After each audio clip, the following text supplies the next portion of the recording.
just kind of get people on, because like we do have a nice little 2 or 3 handful of people that will follow this live like it's a TV show before we actually press the button on what ends up on iTunes. And that's when we typically, if you have questions about the show sheet or whatever, we'll answer a few. And we like to surprise you a little bit. Okay. We like for you, the guest, to be more of a co-host than actually like somebody that we're interviewing. Right. We feel like there's plenty of those shows out there, and that's actually your job in a lot of ways. Right.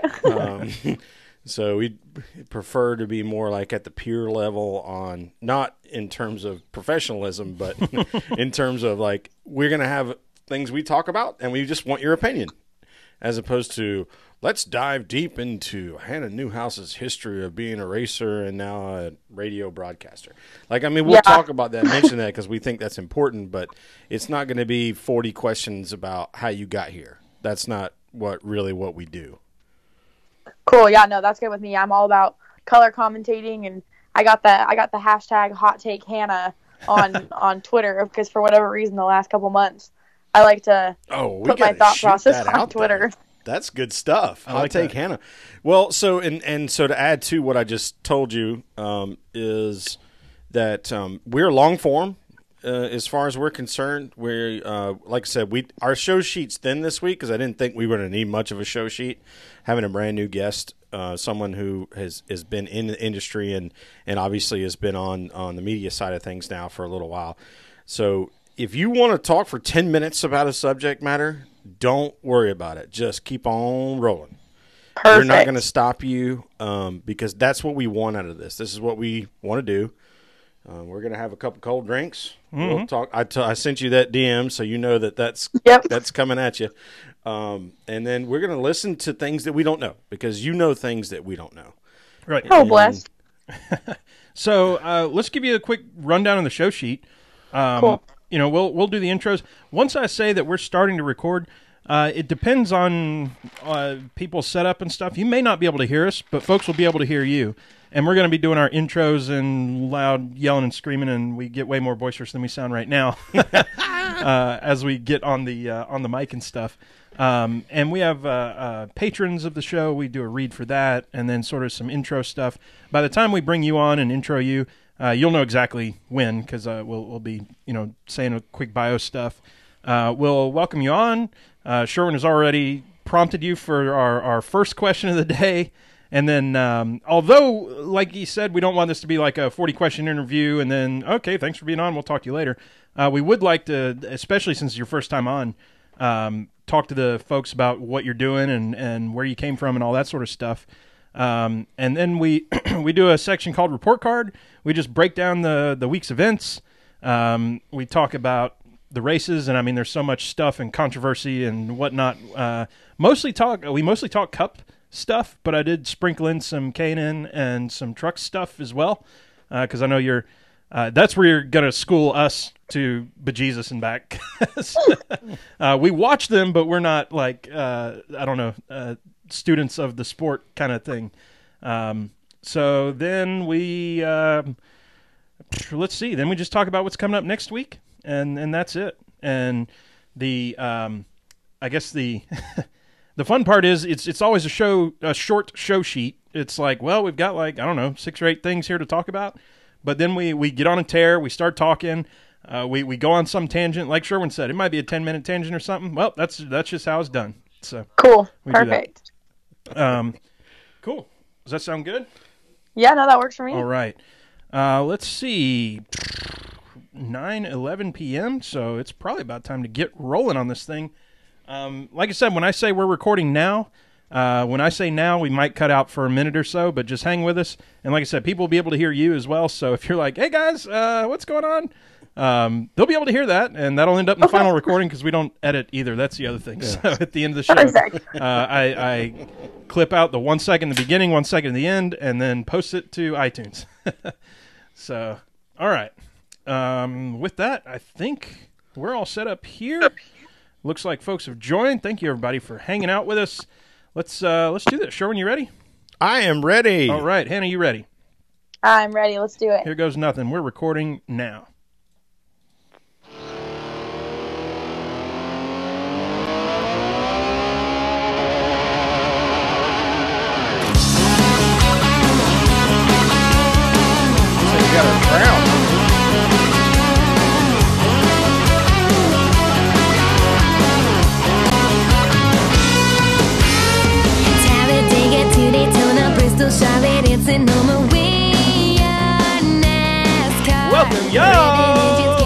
Man, I'm super excited. That's right. For this guest. This is so cool, y'all. Former Where's racer. the yell, dude? Where's the yell? Oh, Kill me. I didn't do it. You're right. I was so excited to give my monologue, my 3-word monologue. I forgot my signature introduction to the show. All right, that's right. This is the Pregame Engineer Tailgate Mirror Racing Podcast, episode number 185. It's Tuesday, March 5th, 2019. I'm Tailgate Mirror Russell Wallace in the PTM Podcast Studio with Pregame Engineer Andrew Sherwin. Dude, now it's time for you to do your thing. Yeah, now I'm supposed to talk, right? So, super excited for tonight's guest. We got a former racer who's now in the media. Been talked about a lot behind the scenes. I think anybody that's paying serious attention to what's going on in NASCAR, particularly on the truck side and the K&N side of things, knows who this young lady is, and we're very excited to happy to have her on our Ladies of March first episode. Before we get to all that, y'all know what the deal is. This podcast is sponsored by you. That's right. Go to patreon.com/PTM. Join the What You Drink Club for as little as $1 a month and get your free koozie and stickers. Best part is every cent in 2019 we're donating to sponsoring drivers. So join the PTM Posse today. Be a part of the sport you love. This week's show brought to you by our official sponsors at the $5 and up per month level. Here we go. Laura Henshaw, Aaron Bearden, Robert Keplinger, Colton McClam, Eric Kepner, Ryan Keeper, Patrick Cleary, Jeff Brown, Brendan Crow, Kathleen McDonald, Stacey Wright, Brandon Carl, Bailey Workman, Rika Porter, Jumpy Bob and Les Miller, Tommy Witt, Julie Bosley, John Pearson, Eddie Gray III, Yunker Motorsports, Jason Rudd, David Mullins, Patrick Johnson, Brett Morris, Gail Delaney, and Crystal Smoke. needed the one. That is a challenging read. I'm glad you have to do it, not me. It's fun every time. I don't think I needed that last breath for Crystal Smoke, but I couldn't do her name justice without it. So, dude, happy Mardi Gras. Right? We didn't even mention that. It is Mardi Gras. It's time to start doing some shots or something over. I don't have any beads or anything. I brought beads. Hold on. You got beads. Oh, yeah. Sherwin's got beads. So, all right. Well, he's gathering up the beads. What did you do with the beads I bought you for Atlanta United? Oh, there ain't no telling where them ended up. Good, I got more. All right, Sherwin's got more beads for us. You may not be able to hear him. So I got chili pepper. Pulling them out. Chili pepper beads. There you go. Those are looking good. You're gonna have to. I'm doing the play-by-play here. Oh no, that's fine. Purple and gold. That's the colors for today at least. So. And then I got my Atlanta United beads. I found them. Well, you know what? This is all a tangled mess, and I'm just gonna wear it like that. Here's the deal, y'all. I got my chain, dude. Chain. Oh, my goodness. Well, we're already off the rails, and our guest is going to hang right up on us unless we bring her onto the show. Here we go. There's more if you want. We want to welcome to the show. She's a newcomer to the show. She's a driver and reporter for MRN Radio, NASCAR Home Tracks, co-host of NASCAR Coast to Coast. She's out of Iowa, living in North Carolina, on Twitter at... Iowa or Idaho? Idaho. What did I say? I think you said Iowa. I might have said Iowa. Similar state names. I wrote Idaho for what it's worth. On Twitter at Hannah Newhouse, it's Hannah Newhouse. What's up, Hannah? Hey, thanks for having me, guys. It's actually funny. That's a super common mix-up between Idaho and Iowa, and then you ask people, and they usually don't know where either of those states actually are on a map. So you just roll with it at that point. Ooh, that's... Oh, wow. That's... What? So they made a movie. Easy, they made a movie with one of those really funny dudes from The Hangover that was like something Falls that was in Iowa. It might have been Twin Falls? Idaho? I can't remember. Yeah, I'm from Idaho. Yeah, you're from. Yeah, I knew you were from Idaho. I was thinking about a movie that might help people start confusing the two because it was a Great Falls, maybe Iowa. I was saying Twin Falls. Twin Falls is definitely a thing, right? Okay, maybe it is. I mean, it's a place. I'm not great at geography, but I can point to you on a map where both Idaho and Iowa are. Well, that's for sure. Idaho is easy, right, Hannah? Yeah, I mean it's northwestern. Like we're like chilling with Washington and Oregon, smashed between Montana and hanging out with Canada. But I kid you not, if I had $1 for every time I'm out here on the East Coast and I tell people I'm from Idaho and they're like, "You're the first person I've met from Idaho." I'm like, "Yep, our cattle population far succeeds our human population." So not many of us get out. But yeah, no, it's up there hanging out by itself with all the other pretty much state parks. Yeah, I was going to say, don't y'all have like the highest average elevation for any state or something like that? Ooh, that'd be a good one. I think I remember hearing that distinction somewhere along the way. It's very mountainous. I've been to Idaho, as it turns out. And I've been to Iowa. Well, I've only been because of Yellowstone. Right. Okay. You go out wandered West in that little yep. piece there that's in Yellowstone. Yep. So that's exactly why I think we did some whitewater rafting or something there. So, Whew, but that was cold. Did you fall in? No, I did not fall in. Yes, it was cold. Oh, good times. Hannah, we start the show the same way every week. Let's tell the PETM posse what you're drinking tonight. Y'all are going to laugh at me. I've got raspberry and lemon tea because like I said, it was a Netflix night for me. I'm already in bed.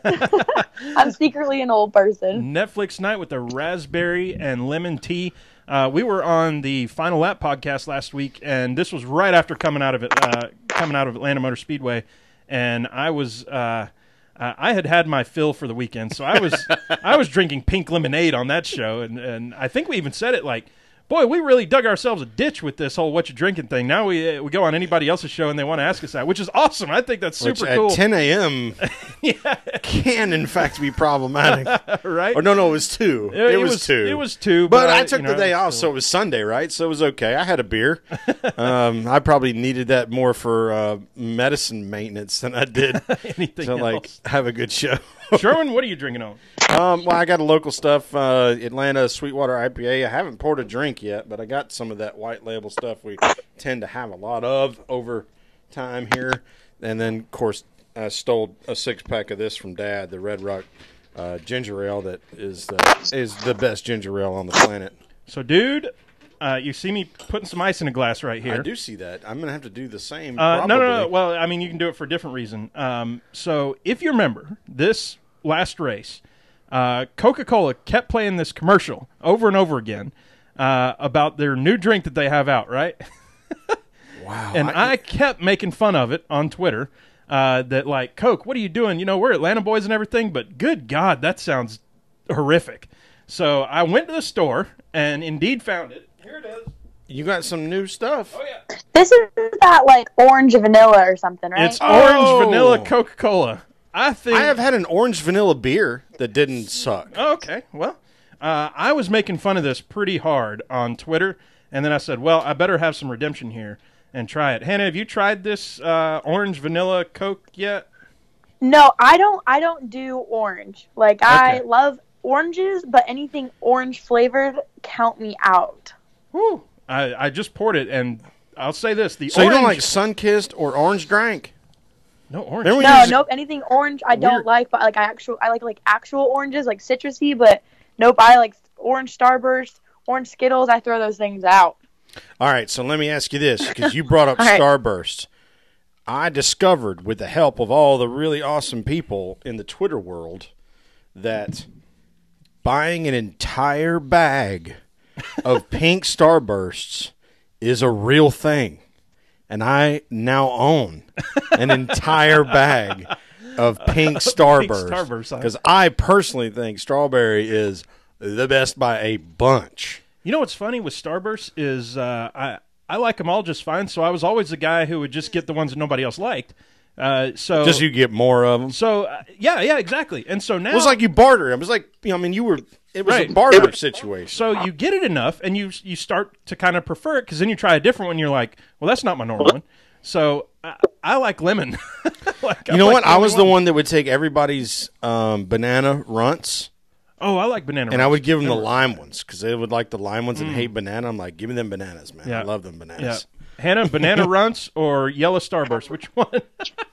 Oh, banana runts all the way. I was the one that would pick the bananas out of the runts and only eat the bananas. There you go. Yeah, nothing wrong with that. I would say, so after having just tried this, it is very orange forward on the nose and very vanilla forward on the palate. I don't know that's going to be really good with booze. Oh, sure. I mean, you got to think that part of their whole back of the mind. Oh, it's part of it. Yeah. Well, hey, y'all, you just mix this. Get this in a gun at a bar that sells a lot of drinks. Yeah, exactly. So you know what? I made fun of Coke quite a bit for it. I'll probably never, buy one for myself for any other reason than being silly on the podcast. Is it a Coke Zero? It's a Coke version? Zero version. I don't know if they make a regular. regular. I might switch. Oh, wow. I actually like it. Okay. All right. Like I said, I made a lot of fun of it on the show or on the Twitter. But it ended up fine. Yeah, whatever. You remember when getting like a Coke Vanilla or a Coke? For me, it was Coke Vanilla because I didn't really care about cherry Coke. But a Coke Vanilla at a Waffle House. Like if you asked for a Coca-Cola with vanilla. Oh, they had the vanilla the little squirt thing. Yep. Yeah, that was good. That's where it was. Hannah, I promise you, this is a NASCAR podcast. After all this, okay, I'm along for it. You said the vanilla Coke, and I'm the person that goes and gets a fountain Coke and like puts the vanilla syrup in it. So I'm all here for that. Yeah, nothing wrong with that. And okay, Sherwin, if you remember, our fraternity had the Coke machine, and they stocked it with vanilla Coke like right after it came out for a little while. For a minute, yep, sure did. Yep, that became a immediate mixer into various different things. I don't even remember what all it was. I think vodka was mixed in it at some point for a while. People were doing that, which is kind of weird with Coke. Yeah, with the vanilla version. Yeah, it was like it didn't kind of got away with. It was like Coke and vodka is not great. Yeah, exactly. It's watered down. Well, especially like 100 proof Mr. Boston's, which is what we were drinking back then. That was not a good. That was not a good idea. Well, now that you have been introed, Hannah, to this upstanding citizens on the other end of this microphone, why don't we intro you to the PETM posse? And let's start. So, racing career. Tell us about your racing and what you were driving and how that kind of got you to where you are today. Yeah, so growing up in Idaho, obviously our racing access is limited. There wasn't much of it. So I actually grew up in a motocross family, and that's my dad's first and foremost passion was racing motorcycles. And then he got in a pretty good accident when I was really young, and so it was 4 wheels and a roll cage moving forward. And so we were introduced to the world of like go-karts, and he ran some late model modified stuff. And basically I was hooked, obviously, from a young age. Did go-karts, limited late models, super late models up to K&N, and got pulled into the TRD program late fall of 2016. Kind of made the transition out here to the East Coast to run super late models for David Gilliland Racing. And cool. At that point, I'd been in college for 2-3 years and kind of knew that, I wanted to work, if all else fails, I guess you could say, that I wanted to work on the media side of things. The joke always used to be if Hannah could talk her way into a ride or into a sponsorship, she'd be golden. But, of course, obviously, we know in the day and age that is not relevant so much anymore. So, no, it was actually a really graceful transition to be able to go from driver to on-air personality. And I always say that what I get to do shouldn't be called a job because I literally get to hang out with my friends that I used to race with or, have gotten to know through the media and talk about race cars. Like, that is my job description. And it's just been an absolute blessing to find the people over at, Motor Racing Network and get to travel with the Truck and Xfinity series. And then we still cover local regional short track racing every single Tuesday on NASCAR Coast to Coast on the Motor Racing Network. So it's just been a blast. I mean, at 22 years old, what more could I really ask for? No, that's awesome. So I don't know if this is a top of the show kind of thing, but I'm just going to go ahead and ask it because I want to have your perspective on it. Because we talked about this being, our, Ladies of March series where we're going to do our, best to have as many people like you on as we can as we go forward with this podcast. And what I want to know is because I heard, like, the reason why I even asked you to come on is because I heard Kim Kuhn mention you that you guys are coworkers. I've seen some pictures of y'all. Y'all are both doing similar things. She's obviously was former Miss Sprint Cup. But what does, if you take a look at what Jamie's doing, what Shannon's doing, what Chris Devota's done, and what is how does that shape your perspective on what you think your opportunities are and how you go about doing what you're doing? Yeah, I always say it's a super difficult, industry obviously to break into because the job turnover is virtually none. You've got people that fortunately are used in many facets of the industry where Shannon Spake, again, perfect situation. She's in football and she does NASCAR. And we saw, Jamie Little, we saw Caitlin Vincey who did Supercross and NASCAR. So the nice thing is you kind of, once you get in with networks, you're able to do a lot of different things. But it's very, very difficult to break into because you pretty much have to I had this conversation with someone the other day. You have to almost take advantage of someone else's downfall because it's so hard to get an opportunity to prove yourself in the industry. But there's so many strong women now that are coming up. And Caitlin's got the, women in NASCAR part that she's doing. And she's highlighting all of these awesome females doing things in motorsports. And Kim's a great person too. That's an example that's made the transition from, being involved in sports as she was a college football cheerleader and then an NFL cheerleader, and then made the transition to Miss Sprint Cup. And now, she's one of the well-known female personalities in NASCAR. And so it's been fun to be able to like surround myself with those women and get to know them. I know Kim pretty well now, and Caitlin Vinci, I can always call up and pick her brain. But yeah, it's definitely a difficult industry to break in, but it's almost like once you're in, I mean, this industry is a really tight-knit family. We always like to say we're literally the definition of a traveling circus. I mean, we all are with each other week in and week out on the road. I think we noticed that, Sherwin, in the media center at Atlanta Motor Speedway this time, where, I mean, people are just laughing and hugging and hanging out, and just that vibe, that community vibe within that media center that, every week in, week out, all those same people are in that same place doing their thing. Back in college, I was a computer science major. We had our labs and stuff, and you kind of got to do that on a weekly or bi-weekly basis every year for 3 or 4 years straight, and you see the same people. It's, I would say, a similar thing, except then you graduate and don't see any of them ever again. But now it's just, I mean, that's a career. Everybody's there. Even when they move around, I mean, we know Bob Pockris just went from, ESPN, wasn't sure what he was going to do, picked up by Fox. Boom, next week, right there, back in the media center where he always is. Yeah, and that's actually, it worked out, too. I mean, if you look at it, Kyle Rickey, who's actually my co-host on NASCAR Coast to Coast, we always laugh about the fact that, 5, 6, 7 years ago, him and Buddy were calling me, trying to pull me out of, freshman English class or, sophomore history to do an interview on NASCAR Coast to Coast. And, we always laugh fast forward these 5, 6, 7 years. And here I am as the co-host with Kyle Rickey, who was interviewing me a couple years ago. And it's a lot of the same people that are in the media center. And you look forward to it. And, the MRN guys, when we travel, are an absolute blast. I mean, some of the stuff that we get ourselves into is just incredible. We'll find little dive bars that are playing horrible cover bands, and it's just one of those things you just look forward to being on the road with them, because they become your home away from home. Mm-hmm. I did a little bit of sleuthing and saw on your website that you said you worked the Colossus TV at Bristol Motor Speedway. Tell us about that. How much fun was that doing? Oh my goodness. Whoever thought it would be a good idea to trust me on a gigantic TV with a hot mic and a camera needs to be questionable on their pay. But no, it was actually a lot of fun. We did the night races last fall, and obviously I've done mainly radio with the exception of our podcast that has been on TV or has the video content to it. And so when they lined it all up for me, they pretty much, we'd head out that afternoon for the night races, and I had a camera person and had, connection with my producer up in the booth. And it was fun because we pretty much had free reign. You know what I mean? If you wanted to go talk to fans, hang out with drivers, interview. At one point, I think it was Saturday or Friday, so it was Xfinity night. And I'd ran into Todd Gilliland in the pits. And he had a gnarly wreck the night before where he wrecked himself and took out people with him.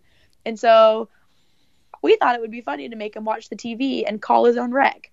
And so it was just we have so much fun with it, because it's just almost a free for all with little to no structure, but it always ends up turning out awesome, and we get great content. And I'm actually going back and doing Colossus TV again this spring and fall for them. So I'm looking forward to that. That's always a good time. That's awesome. Now we go to Bristol ourselves, so we might need to, pull some strings and get a little tour of the TV. I don't know, something.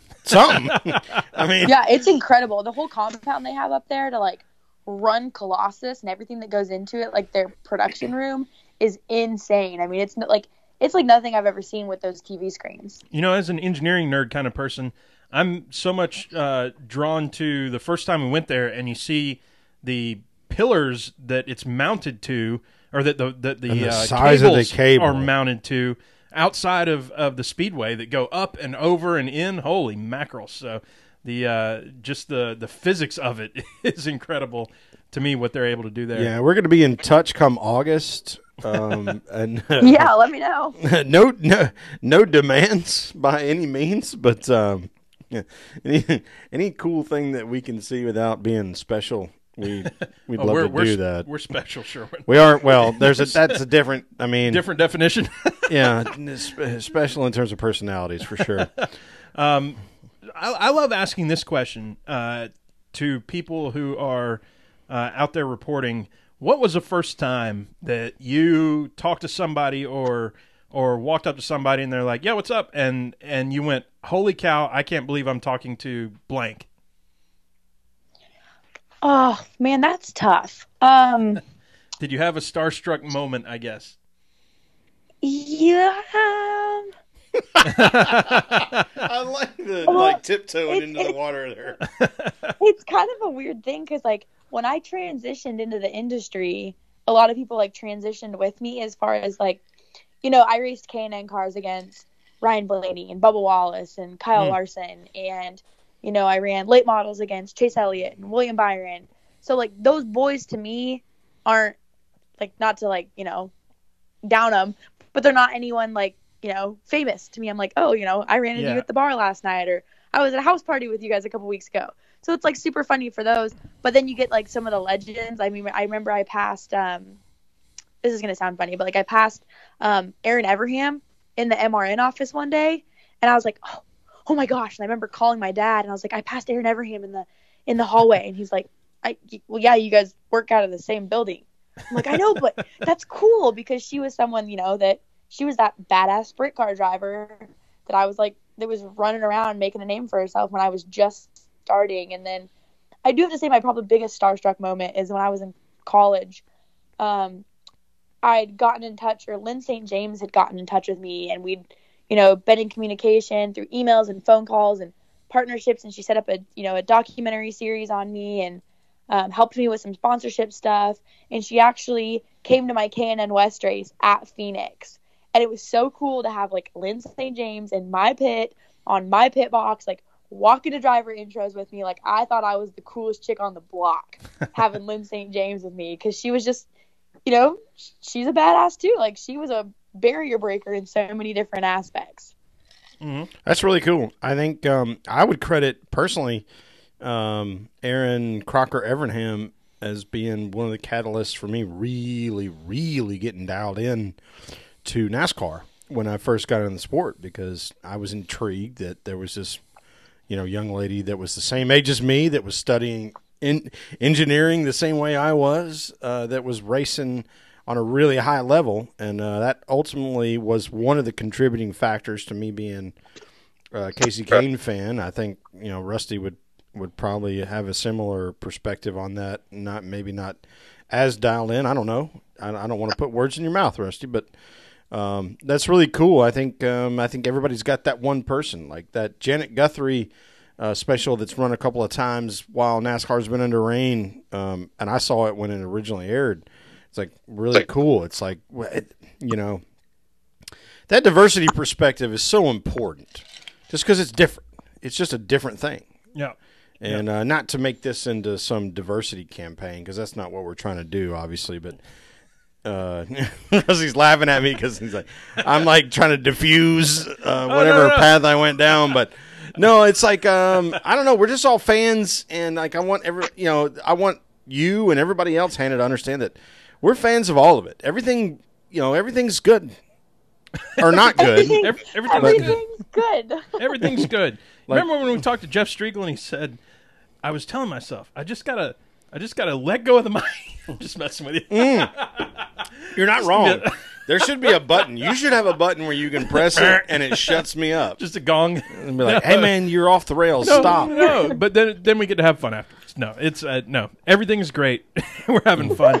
Let's do this.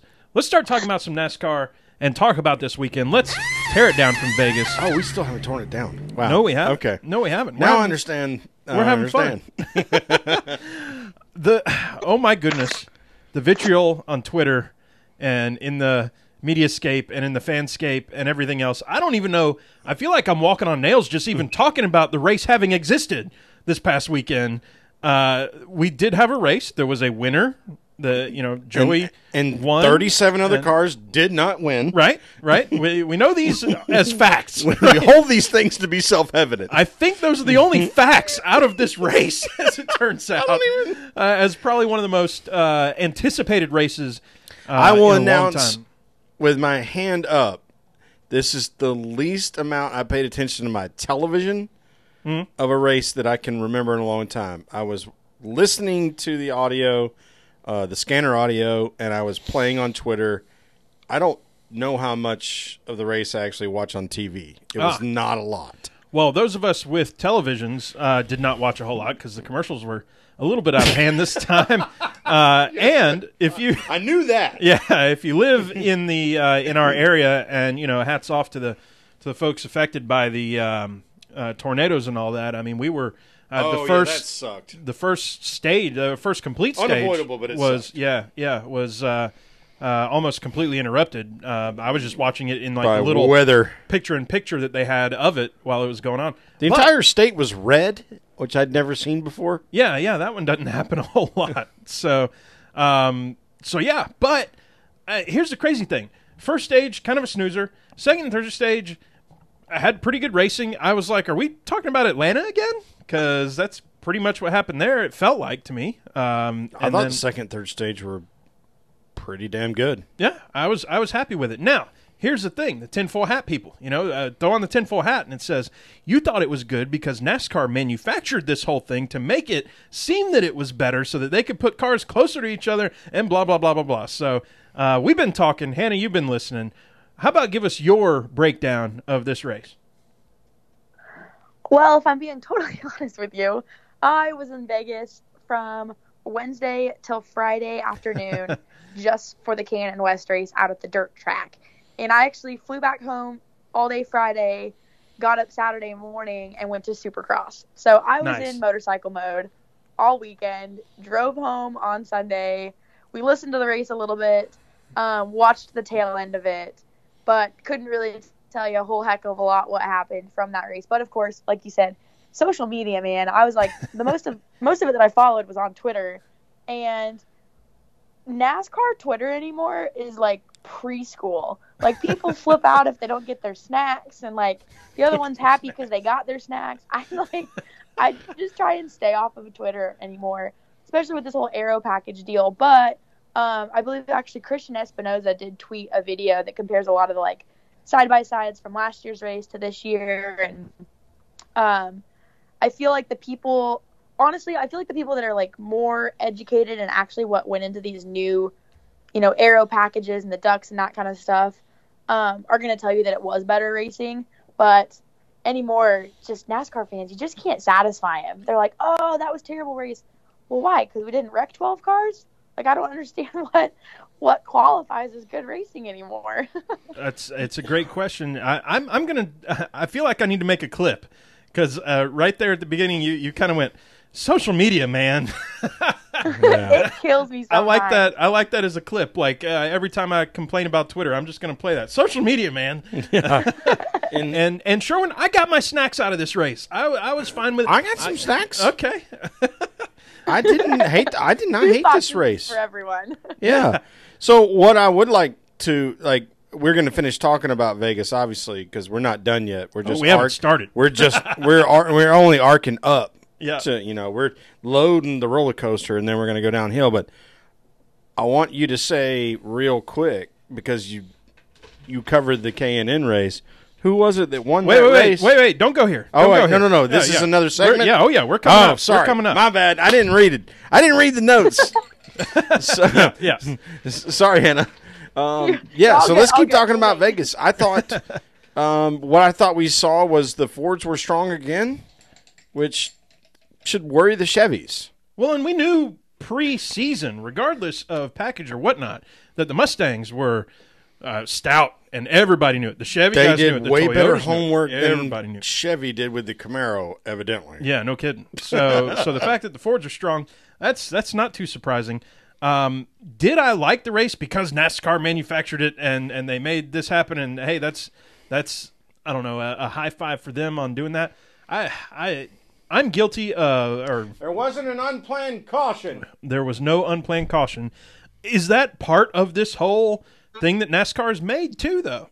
If you can do flat out and you can run 3 wide without, worrying about sliding up into the guy next to you, that's not going to cause cautions. If you're not worried, again, if you don't have to lift, how are you going to cause a caution by getting too squirrely out of turn 4? You're not.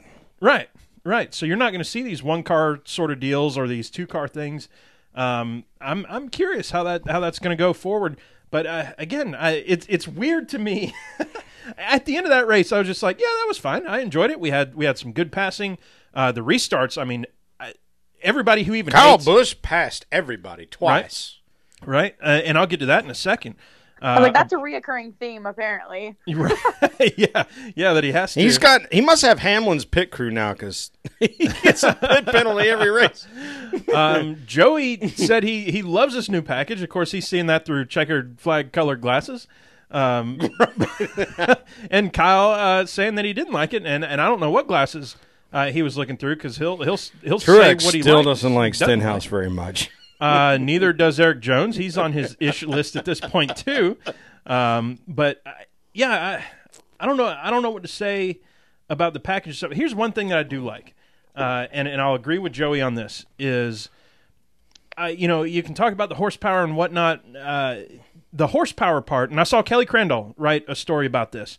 And she said, you know what, the horsepower thing... Crandall. It rhymes with candle. I know it does, and I say it wrong every time because I don't know if that's an accent thing or if that's a weird thing with like just the way my mind works. I know exactly how to say her name, and it comes out. I know how to say the word oyster, but I can't say it. I don't know how that works. It's funny. It's just funny to me. Oh, no, you are 100% right. But point is... well, there is no point. What did she say?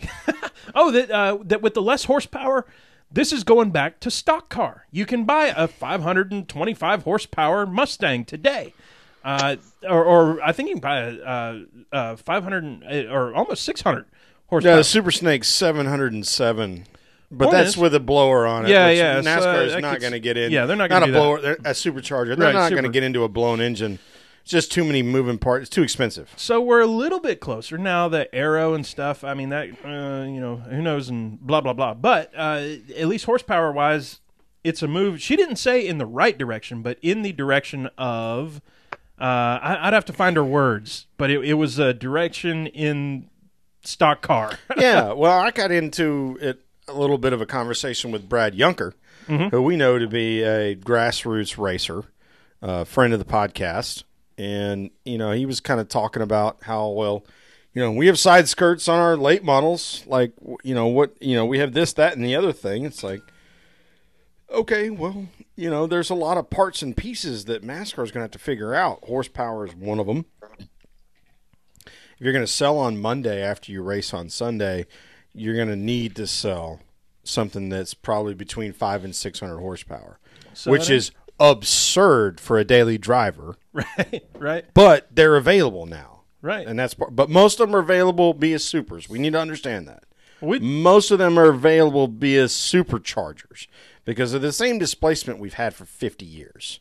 Whether it's the 5.0, and actually Mustang migrated upward to the 5.2 after going back. They went all the way back to 4.6 for those in the mid-90s that were Mustang fans.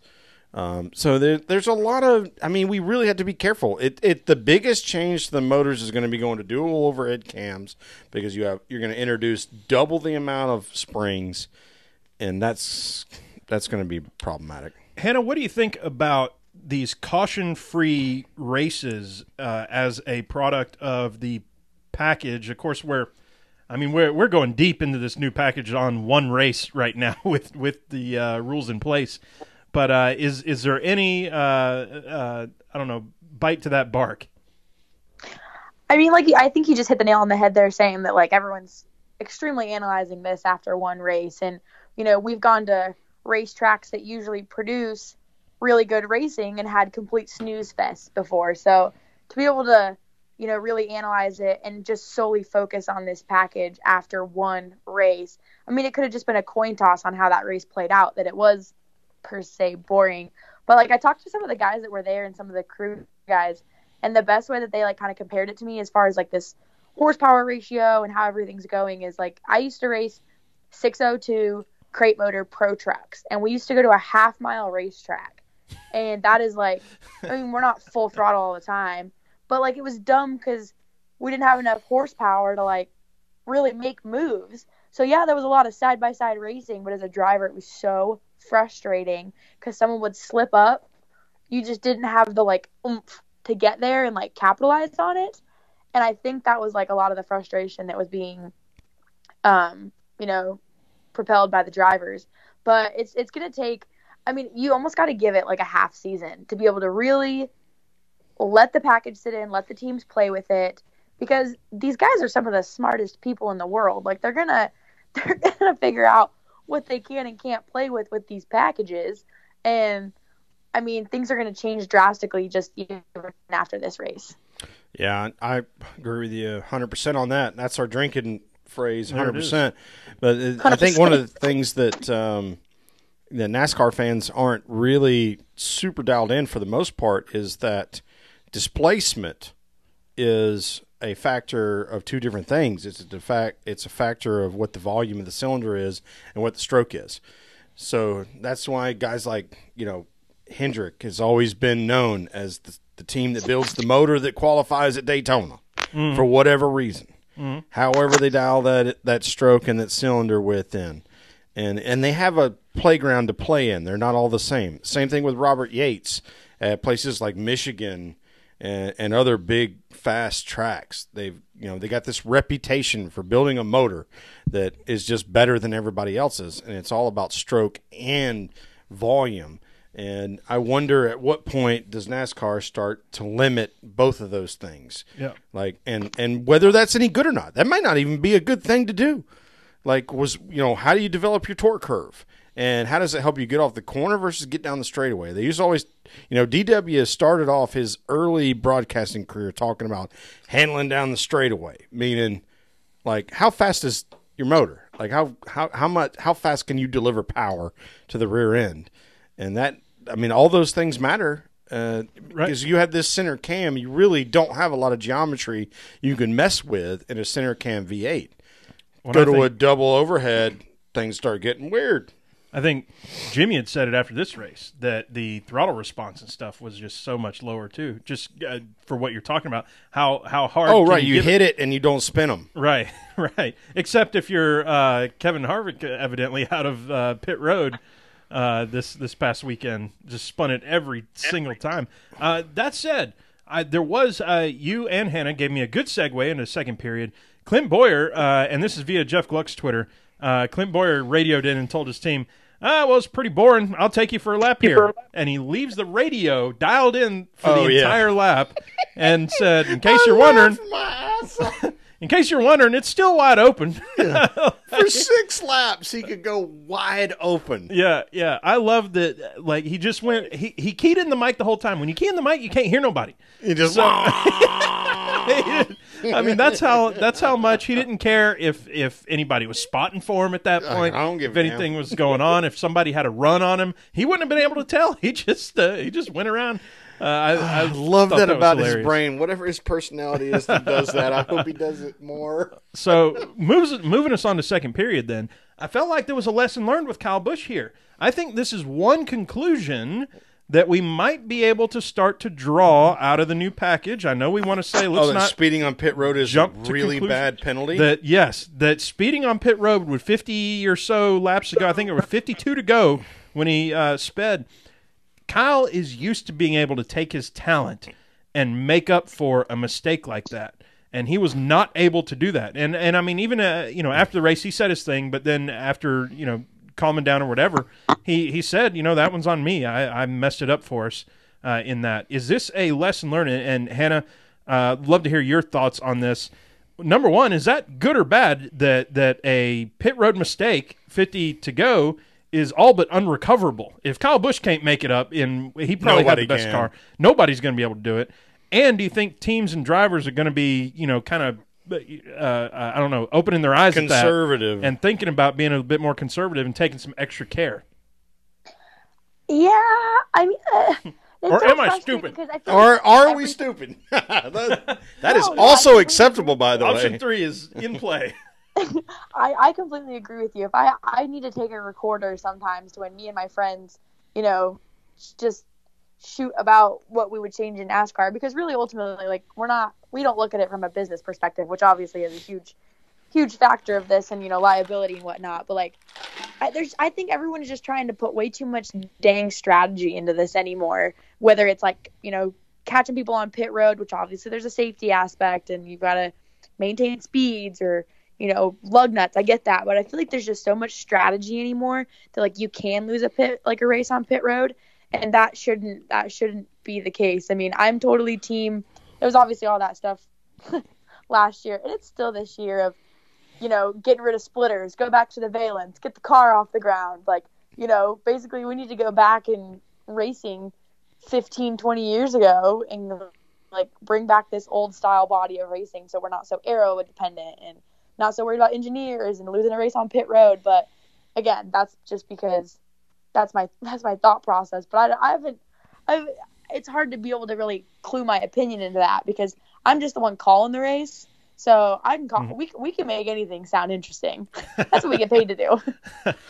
Well, I think so. So if I'm going to add commentary to what you just told us, I think what we need is, one way or another, whether it's Cup, Xfinity, or Trucks, we're going to have to go to a strongly limited to short track series in order to do the things that you just asked for. I had this conversation with a friend of ours from Ohio, Brad Yunker, who races. He's raced a modified. He's raced a late model truck. Where's he from? Iowa? Sorry. Did I say Iowa or No, Ohio? You said Ohio. I was just making fun of myself again. Oh, yeah. and so we got into it, and then we came back from where we were like yelling at each other back to having a really constructive conversation.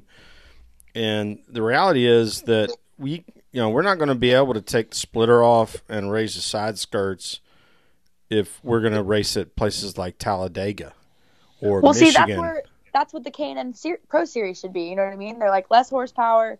We used to have these old composite style bodies, the old metal bodies that didn't have splitters. We were still valence.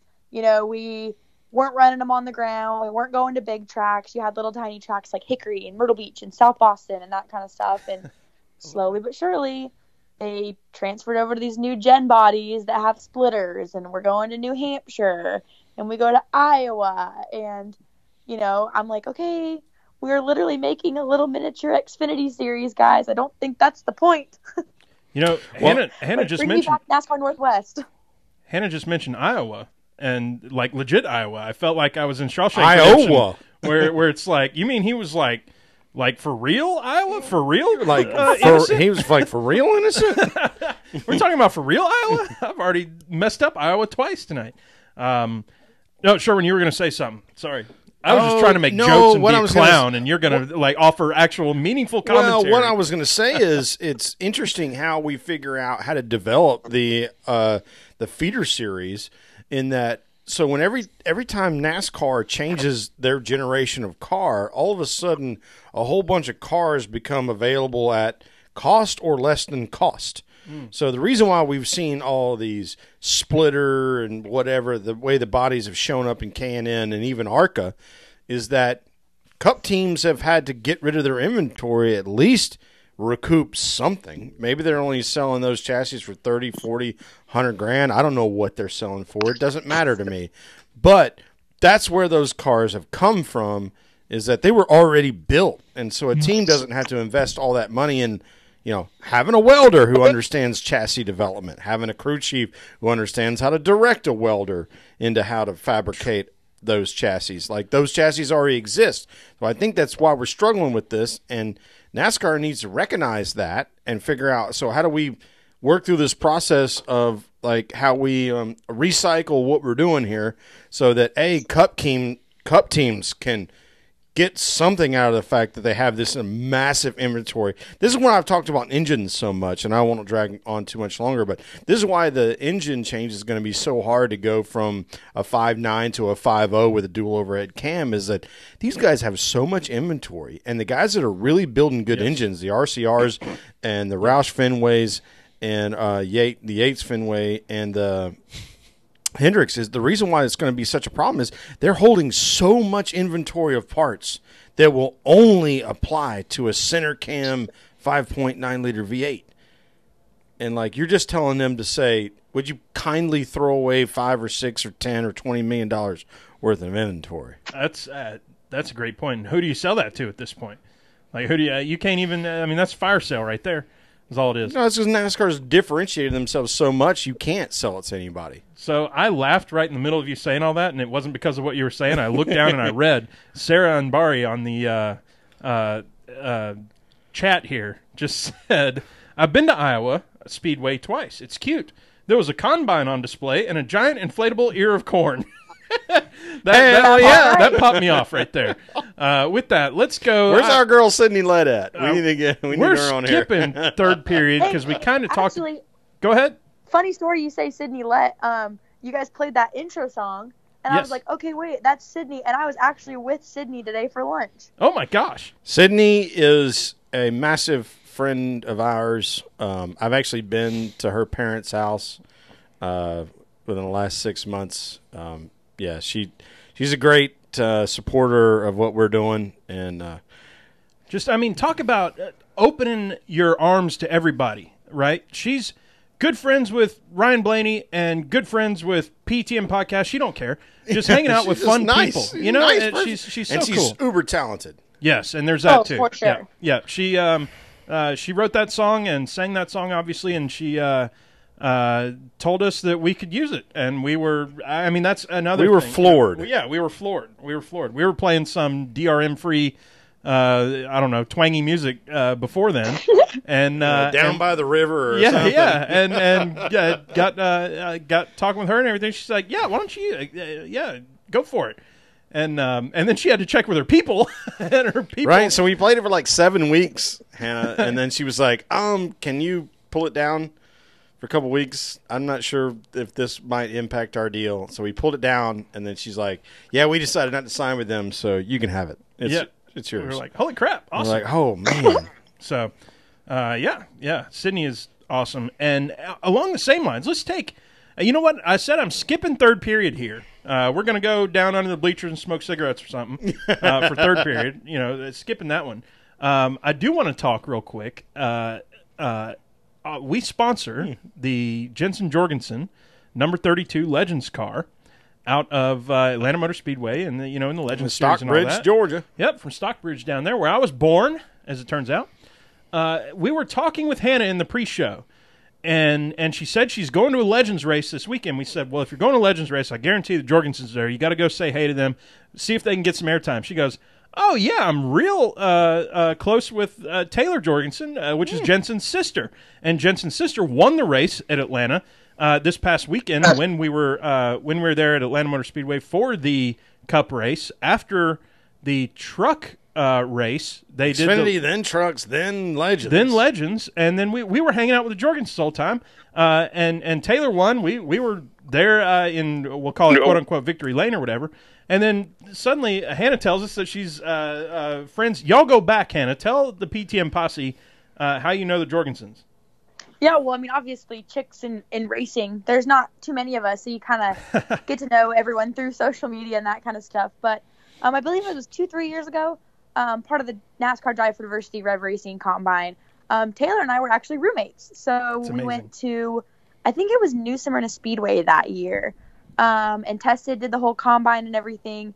Taylor and I were roommates. So it was cool to, have followed each other's careers for a couple years via social media, and then actually get to meet up, hang out for the week, whatever. And then her and I have just kind of kept in touch, through the last couple of years, whether it's, commenting dumb things on each other's photos or whatever. We usually try and catch up when we can. And, I mean, obviously all of us racer girls, we kind of stick together to some aspect, but yeah, what a small world, right? It's crazy. Well, that's really cool. I'm glad y'all do that because that's important.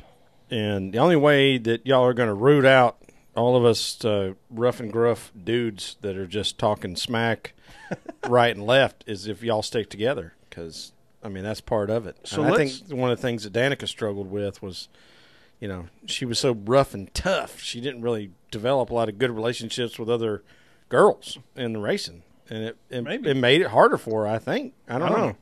I don't know. But let's segue into this. Let's talk K&N West for a second. And Sherwin, you tried to bring it up earlier, and I stopped you. That'll happen sometimes. In Vegas, Hailie Deegan draws the victory. By the way, I got goosebumps when I read this. First female to lead the championship standings in NASCAR history. That's pretty freaking cool right there. Like, any serious history with the word NASCAR in front of it. I mean, history being made right in front of our eyes. Hannah, I listened to NASCAR Coast to Coast before the show, and you all but picked her. I don't know if I would say you picked her as much as your co-host said, you know, what should we look for there? And you're like, we should look at Hailie Deegan. Give us a download on Hailie and what we should be looking out for, because that's pretty cool right there, what's going on. Yeah, Hailie Deegan, I mean, you can't even say that she's overhyped, because she really is the real deal. I mean, I started watching her a couple years ago when she was dabbling in stock cars, and she's got that fearless Deegan personality trait about her where she is just absolutely fearless, and she takes any challenge by the horns and just goes for it. So last year, you know, she made that transition into K&N cars, and she had a little bit of a learning curve at the beginning, but man, halfway through the season, she'd only had 10, 12 total stock car races under her belt, and she was finishing top 4s, top 5s, you know, topping the practice charts. And I was like, goodness, this girl, you know, she's got it going for her. And on top of it, she is one of the best people to surround yourself with. Like, I actually got a kick out of her because she was live on an interview the other day that I was listening to, and she was messaging me on Instagram, and we were laughing about a dog video or something like that I had posted. So here she is on an interview, and she's texting me about dogs, or like she'll come and find me at the racetrack and we'll goof off about something. Like, she's so down to earth, which I can appreciate because, you know, she comes from a family that's lived in the spotlight with the Deegans and her dad and her brother being a motocross rider now. And so she's always kind of lived that lifestyle, but man, she is just a freaking hoot and a half. And so it was super cool to see her finally get that win, because she put a lot of pressure on herself going into Vegas, finished second there last year, and made it pretty public when she was like, second's not going to be good enough. Like, I'm going to win this or nothing. And she almost didn't. My money halfway through that race would have been on Jagger Jones. And man, she reeled him in, and Jagger got stuck up in some lap traffic, and she took advantage of the situation, made that last lap pass. And I mean, she's going to be one to watch, and I appreciate what Toyota has done for her as a driver, because they haven't rushed her. They're not trying to throw her in the truck series as soon as she turns 18 full-time and throw her, you know, full-time doing all this crazy stuff. I mean, she's 17, and so the best thing they can do for her is they're aware she's going to have a long career. So hone her skills, you know, let her do this second year in K&N, dabble in her some ARCA stuff, and then if she's doing well and the opportunity, you know, arises, then yeah, great, give her a truck start. But the last thing you want to do is rush someone through the ranks. I mean, that's only going to hurt them. And you know, I feel like Natalie Decker should have maybe done another year in ARCA, and she's struggling right now in the truck series. So get more big truck experience. But Hailie's got such a long career ahead of her. She's the package deal.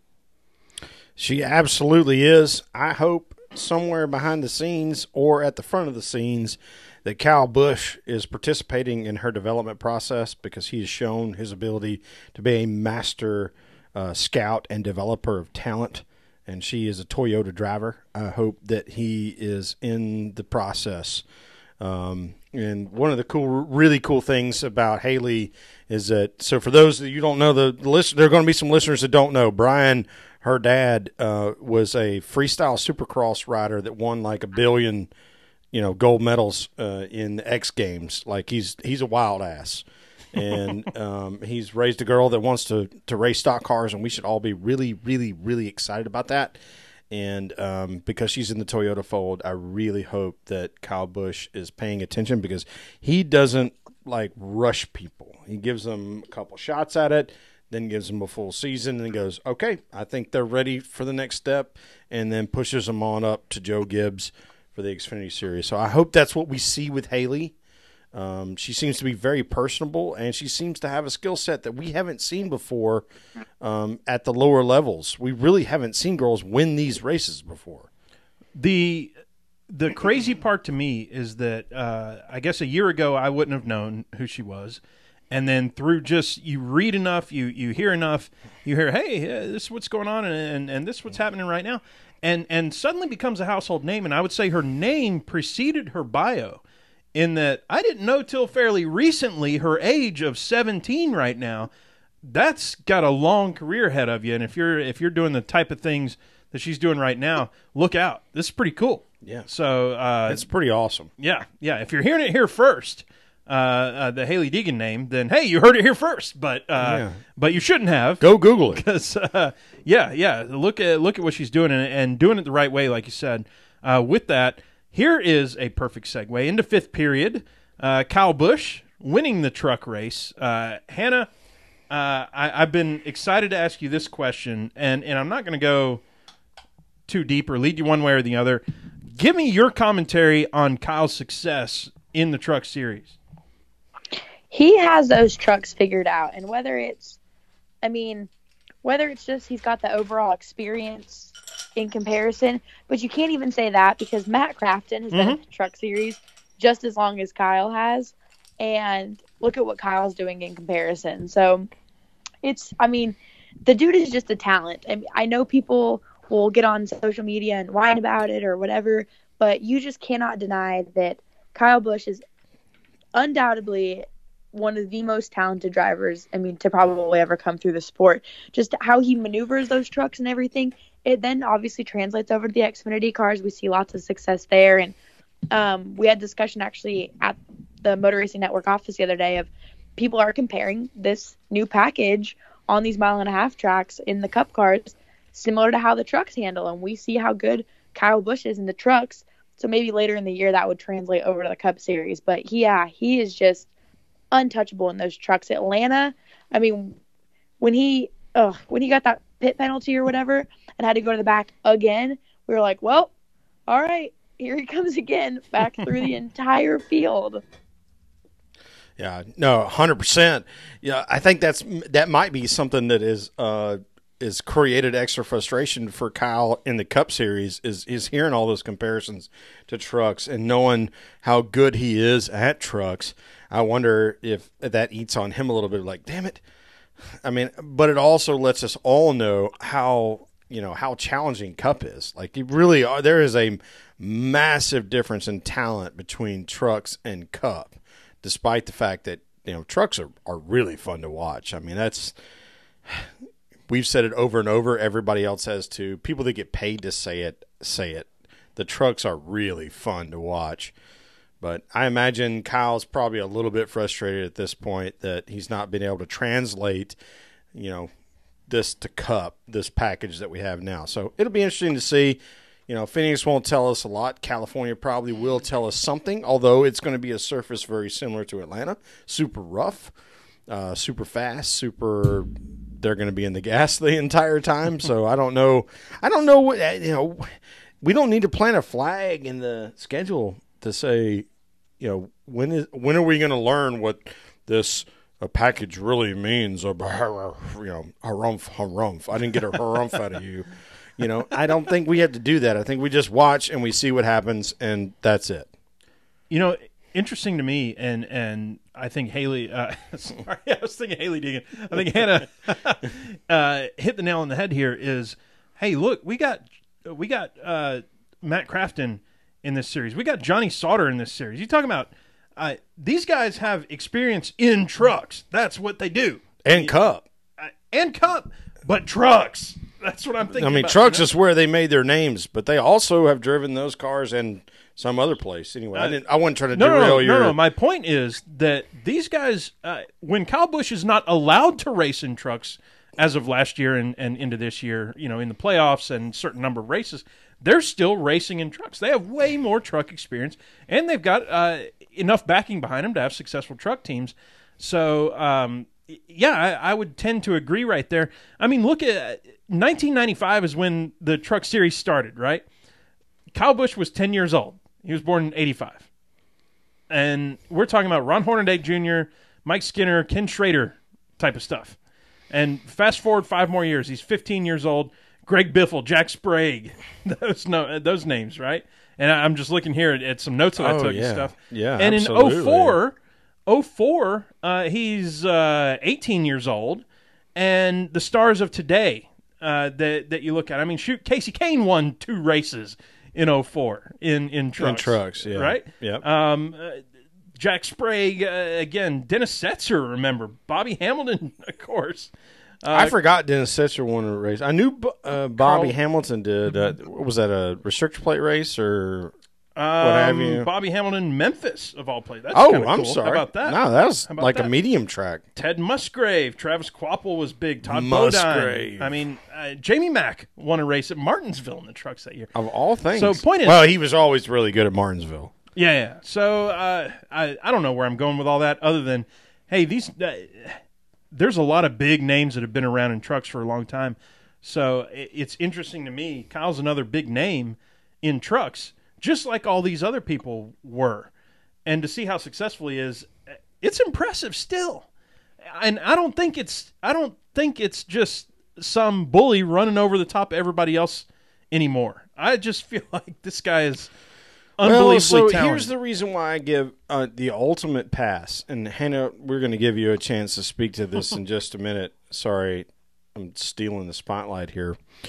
But the reason why I give Kyle Busch the ultimate pass is A, he fully funds his team, whether he's able to develop sponsorship or not. It's all Kyle Busch. It's Kyle Busch Motorsports. He's developing this team. He thinks this is a good proposition for NASCAR development, and he is an incredible talent scout. And he puts kids in there that wind up in Cup. We've seen it for 7 years that his drivers have wound up in Cup. Hannah, you got a perspective on that?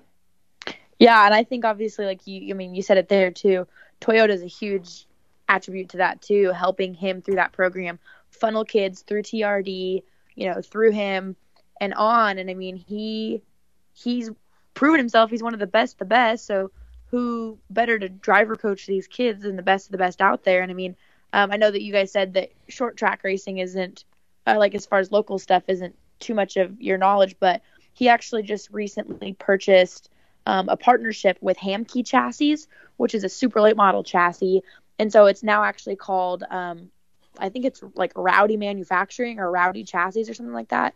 So he's now hands-on in the building and manufacturing of super late model chassis in the Southeast. So that's a whole nother facet that he's going to be getting these chassis in with, good teams, good drivers. Wouldn't be surprised if you start seeing him, he already fielded his own super late models. So to be able to put his fingers even more in the short track racing world, that might be another level of him stepping in and going, okay, I'm going to grab, these kids that are running these Rowdy chassis who have worked with us, put them in a truck, play with them in the truck. He usually passes them on to Gibbs as part of the Toyota funnel, and then from there on. So it's just super cool to see this funnel that has been created. So let's do this. We've torn it down. Let's gas it up, Sherwin. And we'll make some picks and get out of here, right? Make some picks and get out of here. Phoenix time. It's our first. Am I allowed to call it a short track? Probably not. Matt Weaver would punch kill you me in the yes, face. I know he would kill me. I understand. Yeah. That was my first thought when I said short track. Well, for NASCAR, it was Matt Weaver. 1 mile and flat, I would say, for only at NASCAR, like the top series level, calling it a short track. But it's really fast. We hit 160 miles an hour on this track, or we used to. Well, we probably won't anymore. But anyway, go ahead. Maybe they can run more wide open. I don't know. I didn't have anything to say knows? about it. Hannah, what are you looking forward to at Phoenix? Phoenix is one of my absolute favorite tracks, and maybe I'm biased because I got to race there. Oh, cool. But it was such a fun What was that? Oh, I said hell yeah. Sorry. Oh, yeah. Yeah, no, it was such a cool experience to race there. So I'm probably biased in that I absolutely love Phoenix, but it always provides great racing, I feel like. I feel like the spring race is always so much different than the fall race with the temperatures. And, I mean, I don't know how much that package is obviously going to play into it because Phoenix is one of these smaller tracks on the circuit. But, yeah, I just love Phoenix. Like, I never complain about it. It's always got a great crowd, great racing, and I'm super bummed that I'm not at Phoenix this weekend, but I made sure I'm on the fall race. Well, last year, Sherwin and I were at the Phoenix race and brought rain to it during the that's what we do. Xfinity race. But definitely looking forward to this one. This is another highly anticipated race for me this year. Well, let's see what this car does at a 1 mile. Let's see what it does. Wonder how hard they'll cut the corner, or if they won't. Exactly. How much are they going to have to lift? What are they going to have to do? It's only 14 degrees in 1 and 2. That's pretty tight. It's pretty shallow. Yeah. So y'all know what we do next, and that is Rusty doing some stalling while I try to find the sound clip. Oh, did you get JJ White No, yet? I still don't have God it, dude. Damn it. Here we go. Drivers, start your engine! We'll get it here eventually, I'm sure. But that's our call to make some picks. Hannah, we're picking the Cup race at Phoenix. Who you got? I mean, can you really pick someone besides like Kevin Harvick? Well, you can. Well, but I'm not sure if it's a good idea. Not in Vegas if you're betting at the window. Right. And you're just playing the odds. I feel like Kevin Harvick's a safe pick, but I mean, you've seen people like, Matt Kenseth, who ended up winning there not that long ago. So it has a chance to provide some, like I said, good racing and like random wins. Yeah. Okay. Yeah. Without a doubt. So last week, Sherwin, by the way, we'll break down last week for a second. Kyle Busch is who I picked, got third, and Sherwin Blaney got 22nd. So I get to go first between the two of us. Okay. Yep. Do we change that rule every week, or do I just forget? No. You just forget. It's communism, dude. It's always communism.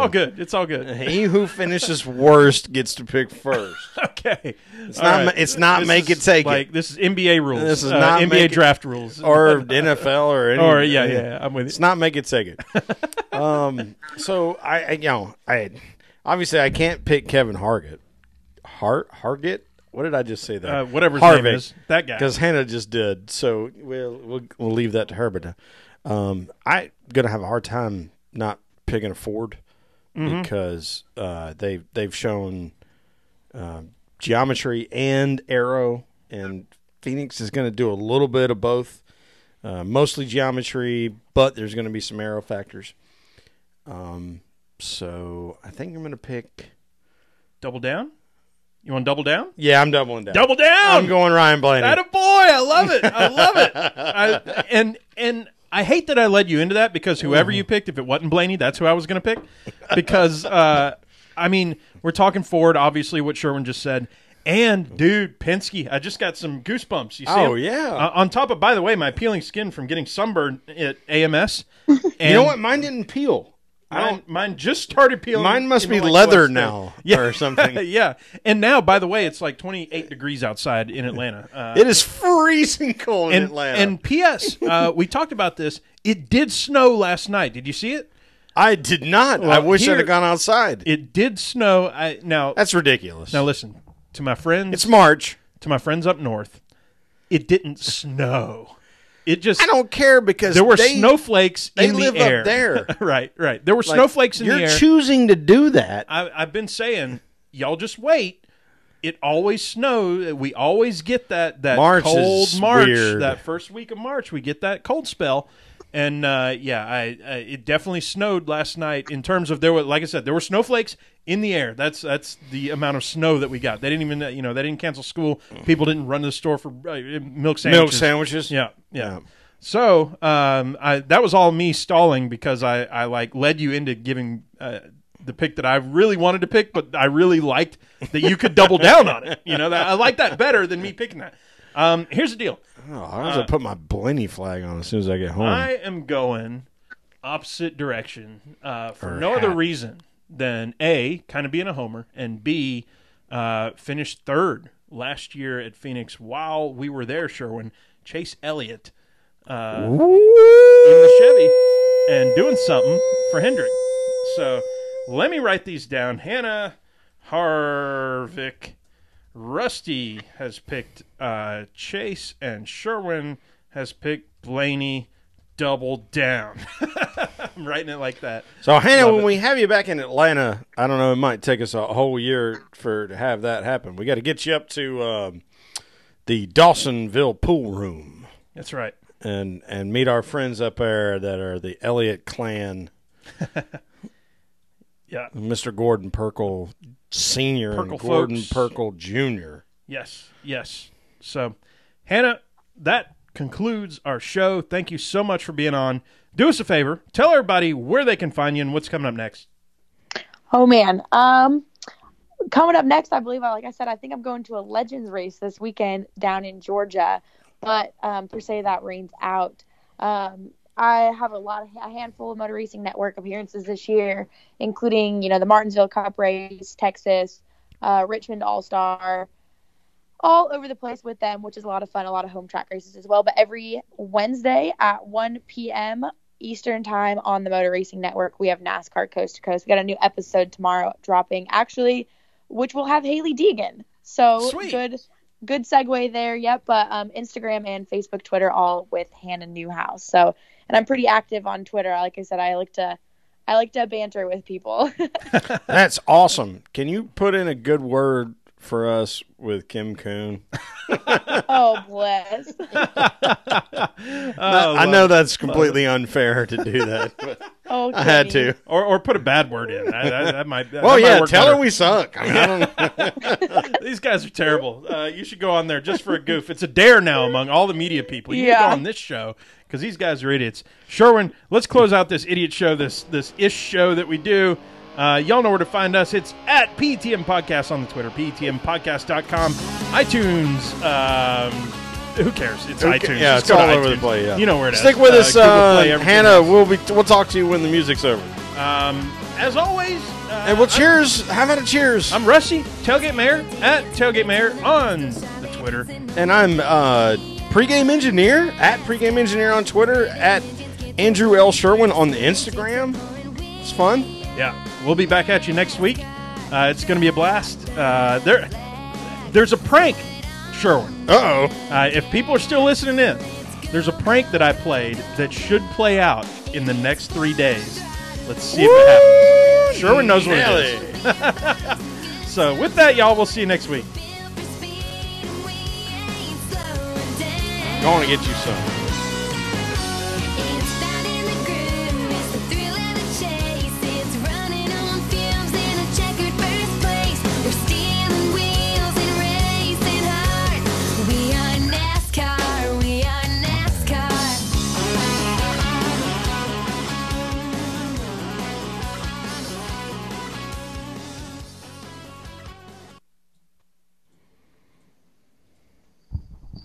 Hannah, you still with us? Yep, I'm still here. Awesome. Woo! We are done with the part that's going on iTunes. We are still live on YouTube with all our live guests. Right, and so everything. don't disparage your friends. employer. There we go. We have had to delete video before because of that. We did that one man. time. Yeah, we did that one time. And the first thing I try to tell people now is, hey, by the way, we're still live on YouTube. This is still on the record, as it were. So I like to tell people when we're off the record and on the record. That was so much fun. Thank you very much for being on, Hannah. Yeah, no, thank you guys for having me on. I appreciate it. It was a lot of fun. We just strive to have fun. That's all we do. Just So chill, enjoy. hopefully yourself. we'll get to meet you in person here. I mean, we got a pretty, for fans, we got a pretty strong schedule. We'll be at Talladega. I will be at Michigan June, the early race. We'll both be at Bristol, and we'll both be at Darlington. So if any of those align, we'd love to meet you in person and shake your hand, and thank you for being on the show. Yeah, I should actually be at the 3 of those besides Michigan. I usually don't make it to Michigan anymore, but I know I'm going to be at Dega as a fan, actually. I have that weekend off. So Booyah. Are you well, you need to come to our campsite. Dude, the people we camp with at Dega are so freaking cool. Yeah. They do like a crab crawfish boil. Crawfish boil like every day. Like they just do it every day. Shout out to Stacy. Yeah, it's are you going to be in the infield at all? Yeah, so I we're have gonna a give you friend, the her spot. name is Reagan. Reagan May, she's actually a super late model racer from Wisconsin. And Okay. she's going to fly into Charlotte, and her and I are driving over there, and we're flying by the seat of our pants, and we're going to go be fans at Talladega for the weekend because we never get to be fans. We always work. Right. So we're going to go to that one, and then I'll be working Bristol, and I'll probably be working Darlington. So hook If it not, up I with us. usually go to Darlington All right. anyway. We've got Well, definitely- professional karaokeers. Yeah. Perfect. Definitely send me, and this is not me, Trying to get give us your phone number. I'm married. Send us your Yeah, phone number. Just DM me your phone number. I promise I won't abuse it. We're only about a month. We're only a month away, right? Close to a month and a couple weeks. Oh my in goodness, it's gonna be Talladega. awesome. Yeah. DM me your phone number. We'll figure it out, and you can come down and meet all these really awesome people from Arkansas that we Arkansas camp and with Louisiana. and tailgate Yep, with. yep. They're so cool. Well, before we do anything else, I'm going to stop the stream. We're going off the record at this point. PET and Posse, Hush, thank hush. you for joining. This has been an absolute blast, as always. We'll talk to you all next time. Peace.